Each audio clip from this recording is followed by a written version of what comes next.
Let us talk a little bit about this reality, this entity known as Iblees. Iblees is the proper name of the leader of the shaitans. Shaitans belong to jinn, shaitans belong to ins. Shaitan is anybody who's trying to take you away from the path. There is one Iblees, there are many shaitans. What is the wisdom in the creation of Iblees? And Ibn al-Qayyim, for example, in his famous book, Ighathat al-Lahafan, he actually has 25 pages dedicated to the question of why would Allah create Iblees. But I'll summarize some of these points. Ibn al-Qayyim says that Allah subhanahu wa ta'ala desires the purity of His followers. Allah desires the iman and taqwa, the isti'adah, the tawakkul, the inaba. Allah desires the piety of the righteous. And that piety shall only be manifested by fighting against Iblis. And so, when Allah subhanahu wa ta'ala has allowed this evil entity to exist, it is not because He likes the evil, it is because He loves the piety that comes in combating the evil, the righteousness that comes in overcoming that evil. Also of the wisdoms is that Allah Azza wa Jal personified evil. Can you imagine if evil were some type of cosmic force? If evil were not an actual created entity, what would we do then? But we have evil personified in one being, one entity. And we thank Allah for this, because we can now feel a sense of consolation knowing that evil is manifested in one makhluk. And this makhluk is not all-powerful. This makhluk is not God. This makhluk is a creation of Allah. And so evil can be conquered when we turn to the one who created this entity. We know that being. We have been told to take precautions against that being. Also of the wisdoms is a lesson for all of us in the story of our father Adam alayhi salam. Iblis is no stranger to humanity. Imagine if we had somebody who showed no enmity to us, no harm to us. We would say, why should we hate this entity? But Allah Azza wa Jal in His wisdom allowed the same entity to be the cause of the downfall of our mother and father. The same entity to do what He did to Adam and Hawa. The same entity to continue to fight every single prophet. And so when we have one particular entity whom history has shown has caused so much damage, then how can we not take precautions? How can we not feel a sense of genuine anger at this entity and turn to Allah to protect ourselves from this entity? Also of the wisdoms of the creation of this evil known as Iblis is that we see the diversity of the power of Allah Azza wa Jal. He creates the best of the best, and He creates other than this. He creates Jibreel and Mikael, and He creates Iblis and the jinn.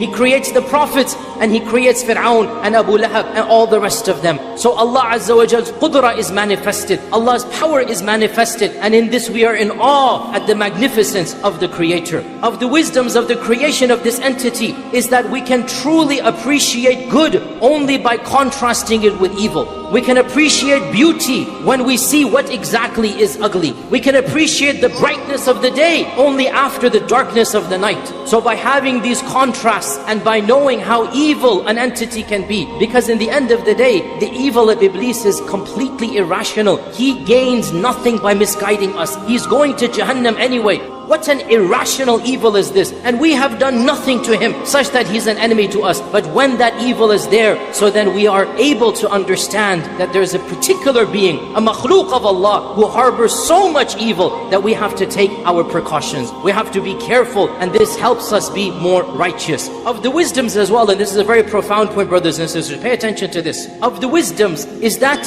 it is actually therapeutic for our own salvation. It is therapeutic for our own betterment. There is a psychological wisdom in having the embodiment, the personification of evil. How so? Because, you know, when you want to overcome a personal problem, when you have committed a major mistake, a major crime, in this environment and complex, psychologists say you can't continue to blame yourself for a past mistake. You have to let go and move on, right? In our case, we don't have to just let go. We can easily and factually and correctly blame Iblis for a sin that we have done. And it is correct, Iblis was the one who misguided us, who gave us waswasa, and use that blame in order to make ourselves empowered to move on to live better lives. Now I have to be clear here. We do not blame Iblis in a court of law. We cannot blame Iblis on the day of judgment. It's not going to work. But we can blame Iblis in our personal journey to Allah, in our reflections of our own past, and we think about what we've done, and we say, astaghfirullah, that wasn't me, I'm better than that. That was from Iblees and the whisperings of Iblees. And if I can cut off Iblees, I can eliminate Iblees, then I am a better person with the help of Allah. And that is factually true. When we have an entity that we can legitimately blame for our own shortcomings of the past, again, this is not a justification of the current, it is not an excuse of the future. But in this dunya, in our journey to Allah, we are not only allowed to, the Quran and Sunnah shows us, we blame Iblis, listen to me carefully, for a past mistake or sin in order to rectify ourselves, in order to overcome and be better people. When Yusuf and his brothers had a fight, and his brothers did what they did, Yusuf being the wise prophet, how did he recover? How did he bring about unity? He said, Shaitan caused you all to do this. It wasn't from you. مِن بَعْدِ أَن نَزَغَ الشَّيْطَانُ بَيْنِي وَبَيْنَ إِخْوَتِي. Now question, who threw Yusuf in the well? The brothers or Shaitan? Well, it was the brothers. But who whispered it to them? Who زَيَّنَ لَهُمُ الشَّيْطَانِ? Who beautified it? Clearly it was Shaitan. Now that Yusuf wants to mend the hearts, now that we need to move forward, we can bring in this third party called Iblis. We can say, that's not you, you're better than that. That was Iblis. You're factually correct when you blame Iblis. This is passing the responsibility of a past sin. You still have to make them in the eyes of Allah in order that you rectify yourself. And what a beautiful, amazing, psychological blessing. You are better than this, brothers and sisters. Wallahi, you're better than this. Something happened in the past that is shameful. You committed a sin that really causes you pain. Well, it's good it causes you pain. It's good it causes you shame. But guess what? You need to stop just blaming yourself and realize, yes, Iblis was involved. And you can be better. And your addiction, that's coming from Iblis. That evil that you did, that harsh statement that you said, the physical pain that you caused, the stealing that you did, the sharab, the khamar, everything that you did, it was Iblis's fault. Now be better. Cut him out of your life. Stand up and be a worshipper of Allah. Turn to Allah subhanahu wa ta'ala and blame that evil. A'udhu billahi minash shaitanir rajim. Blame him because you are a better person. This is a beautiful wisdom in the creation and in the manifestation of this entity. Because لَقَدْ خَلَقْنَا الْإِنسَانَ فِي أَحْسَنِ تَقْوِيمٍ. Allah created us good. Allah created us high up. And then shaitan waswas and shaitan misguides. So we get rid of shaitan and we come back to